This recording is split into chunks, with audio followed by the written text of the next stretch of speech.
రోజు కోసం నేనెంతగానో చూస్తూనే ఉన్నాను ఇన్నాళ్ళుగా.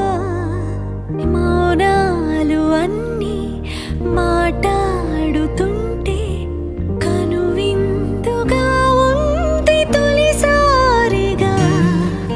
అపురూపమేగా నాకీ క్షణాలు, దాచేసుకుంటాను జ్ఞాపకాలు.